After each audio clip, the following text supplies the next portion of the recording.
अपन बात कर रहे थे ब्याज के सिद्धांत की और उसमें अपन ने पहला सिद्धांत इसका देखा था ब्याज का त्याग या प्रतीक्षा सिद्धांत। दूसरा सिद्धांत दिया है वो एजियो या ऑस्ट्रियन ब्याज सिद्धांत है। इस सिद्धांत का प्रतिपादन 1834 में जॉन रे ने किया था। उनको बाद में ऑस्ट्रियन अर्थशास्त्री बॉम्बावार्क ने स्पष्ट किया। क्योंकि ये सिद्धांत मानव के मनोवैज्ञानिक विचारों पर आधारित है, अतः इसे मनोवैज्ञानिक सिद्धांत भी कहा जाता है। इस सिद्धांत के अनुसार लोग भविष्य की अपेक्षा वर्तमान को अधिक महत्व देते हैं, क्योंकि भविष्य वर्तमान की अपेक्षाकृत स्वभावतः कम सुनिश्चित और अज्ञात होता है और वर्तमान आवश्यकताएं भविष्य की आवश्यकताओं से अधिक तीव्रता से महसूस की जाती हैं। व्यक्ति अपनी वर्तमान आवश्यकताओं की संतुष्टि में ही अधिक तत्पर होता है, भविष्य के बारे में कम सोचता है। इसके अतिरिक्त वर्तमान वस्तुओं की भविष्य की वस्तुओं की तुलना में एक प्रकार की तकनीकी श्रेष्ठता होती है। जब भविष्य में उत्पादन पद्धतियों के विकास से उत्पादन अधिक होगा तो वस्तुओं की सीमांत उपयोगिता कम होगी, अतः वर्तमान में वस्तुएं भविष्य की वस्तुओं से अधिक उपयोगी महसूस की जाती हैं। इस प्रकार प्रत्येक व्यक्ति वर्तमान वस्तुओं को भविष्य की वस्तुओं की तुलना में एक प्रकार से वरीयता देता है, अर्थात भविष्य की वस्तुओं की वर्तमान के मुकाबले कटौती करता है। जैसे एक व्यक्ति वर्तमान में वस्तुओं को 200 रुपये के बराबर मानता है, अगर वह अपनी आय को वर्तमान आवश्यकताओं पर व्यय न करके उधार देता है तो इससे उसे वर्तमान उपभोग का त्याग करना पड़ता है। अगर भविष्य में उस आय से प्राप्त होने वाली वस्तुओं की संतुष्टि 180 रुपये के बराबर मानता है तो इस प्रकार वह भविष्य की संतुष्टि 20 रुपये कम मानता है, अतः इस कमी की क्षतिपूर्ति वो ब्याज के रूप में करना चाहेगा। ये 20 रुपये 1 वर्ष के ब्याज के रूप में देने होंगे। इससे स्पष्ट है कि ब्याज वर्तमान संतोष को भविष्य में स्थगित करने पर होने वाले घाटे की क्षतिपूर्ति करता है। ब्याज भविष्य के संतोष को वर्तमान के समकक्ष बनाने के लिए दिया जाता है। इस सिद्धांत की श्रेष्ठता अगर हम देखें तो ये सिद्धांत इस दृष्टि से उपयुक्त कहा जा सकता है कि यह इस बात की व्याख्या करता है कि ब्याज उत्पादक और अनुत्पादक दोनों प्रयोगों में क्यों उत्पन्न होता है, क्योंकि दोनों में ऋण देने वाले को वर्तमान आवश्यकताओं को भविष्य के लिए स्थगित करना पड़ता है और उत्पादक द्वारा अपनी पूंजी का प्रयोग स्वयं के द्वारा किए जाने पर भी ब्याज उत्पन्न होता है। आलोचनाएं अगर हम इस सिद्धांत की देखें तो इस सिद्धांत की श्रेष्ठता के बावजूद भी ये सिद्धांत त्रुटिपूर्ण है, क्योंकि इसमें मनोवैज्ञानिक भावना पर अधिक बल दिया है। इस धारणा को वैज्ञानिक नहीं कहा जा सकता है और ना ही उसका सही माप हो सकता है। यह एक पक्षीय सिद्धांत है, इसमें भी केवल पूर्ति पक्ष पर ही जोर दिया गया है, मांग पक्ष की अवहेलना इसमें की गई है। तीसरा सिद्धांत है फिशर का समय पसंदगी ब्याज सिद्धांत। प्रोफेसर फिशर ने बॉम्बावार्क के सिद्धांत में ही कुछ संशोधन कर उसे नया रूप प्रदान किया है। फिशर अपने सिद्धांत में समय पसंदगी को अधिक महत्व देते हैं। फिशर के अनुसार मनुष्य वर्तमान को भविष्य की अपेक्षा अधिक महत्व भविष्य की अनिश्चितता के कारण नहीं देता, बल्कि ऐसा करना उसकी मनोवैज्ञानिक स्वाभाविक वरीयता में निहित है। यदि वर्तमान और भविष्य दोनों ही समान रूप से निश्चित हों, फिर भी स्वाभाविक रूप से मनुष्य वर्तमान को भविष्य की अपेक्षा अधिक महत्व देता है। जैसे किसी को वर्तमान और भविष्य में समान राशि देने का वचन दिया जाए तो वह निश्चित ही उस राशि को भविष्य की अपेक्षा वर्तमान में ही लेने का प्रयास करेगा। अतः व्यक्ति अपनी आय को वर्तमान में ही व्यय करने में अधिक व्याग्र रहता है। अतः व्यय की इस व्याग्रता या आतुरता को रोकने के लिए उसे वर्तमान में जो प्रलोभन देने की आवश्यकता है उसी का नाम ब्याज है।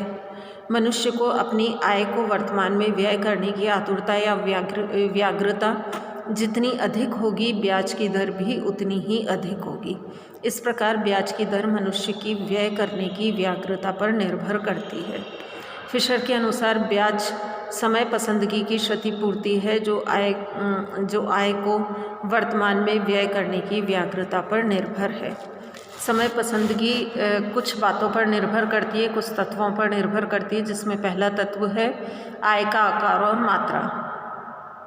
निर्धन व्यक्ति अपनी आय कम होने के कारण अपनी आय को वर्तमान में ही व्यय करने को अधिक व्याग्र रहते हैं, जबकि धनी व्यक्ति इतना आतुर नहीं होता है क्योंकि उसकी बहुत सी आवश्यकताएं पहले ही संतुष्ट हो चुकी होती हैं। अर्थात निर्धन व्यक्ति की समय पसंदगी धनिकों की अपेक्षा अधिक होती है। दूसरा तत्व इसका है व्यक्ति का स्वभाव भी वर्तमान में ही व्यय की आतुरता को प्रभावित करता है। जो व्यक्ति दूरदर्शी और विवेकशील होते हैं वे अपने कुटुंब के भावी जीवन को अधिक सुखमय देखना चाहते हैं, अतः ऐसे व्यक्ति वर्तमान में अधिक व्यय करने को भी व्याग्र नहीं रहते हैं। उनके लिए समय पसंदगी कम होती है, जबकि अदूरदर्शी व्यक्ति भविष्य के प्रति लापरवाह होकर वर्तमान में अधिक व्यय को आतुर रहते हैं, अतः उनके लिए समय पसंदगी अधिक होती है। तीसरा तत्व है आय की समय अवधि में वितरण। समय पसंदगी आय के वर्तमान और भविष्य के वितरण पर भी निर्भर करती है। इसके अंतर्गत 3 दशाएं संभव होती हैं। पहला है समान आय वितरण। अगर किसी व्यक्ति की आय का वितरण जीवन भर एक समान रहे तो वर्तमान में व्यय की व्याग्रता उसके स्वभाव, आय की मात्रा और भविष्य में बट्टे की प्रवृत्ति पर निर्भर करती है। दूसरा है प्रगतिशील आय। अगर व्यक्ति की आय उसकी उम्र के साथ साथ बढ़ती जाती है तो वह वर्तमान में अधिक व्यय करने को आतुर रहता है, क्योंकि उसे भविष्य में तो और भी अधिक आय की संभावना है, अतः उसकी समय पसंदगी अधिक होती है। तीसरा है घटती हुई आय। अगर व्यक्ति की आय उसकी उम्र में वृद्धि के साथ साथ कम होने की संभावना हो तो वो अपनी वर्तमान आय को व्यय करने को आतुर नहीं होगा और अपनी वर्तमान आय में से अधिकाधिक बचाने का प्रयास करेगा। ऐसे व्यक्ति के लिए समय वरीयता कम होगी और थोड़ी ब्याज दर पर भी वह उसे बचाने को प्रेरित होगा, क्योंकि उसके भविष्य को बट्टा करने की दर कम है। चौथा तत्व है भविष्य की आय की निश्चितता। जितनी ही व्यक्ति को अपने भविष्य की आय प्राप्ति की निश्चिंतता होगी, उतना ही वह अपनी आय को वर्तमान में व्यय करने को अधिक व्याग्र होगा। इसके कारण उसको समय पसंदगी अधिक होगी। जैसे अगर किसी व्यक्ति को भविष्य में पैतृक संपत्ति या ऊंची आय की निश्चितता हो तो वह वर्तमान आय को व्यय करने को अधिक व्याग्र रहेगा। इसके विपरीत भविष्य में आय की निश्चितता कम होने पर समय पसंदगी कम होगी। तो इससे स्पष्ट है कि समय पसंदगी आय को वर्तमान में व्यय करने की आतुरता पर निर्भर करती है। जितनी ही समय पसंदगी अधिक होगी उतनी ही ब्याज की दर ऊंची होगी। ब्याज दर और समय पसंदगी में प्रत्यक्ष संबंध हैं। समय वरीयता सिद्धांत की मान्यताएं अगर हम देखें तो प्रोफेसर फिशर का ये सिद्धांत 2 मान्यताओं पर आधारित है।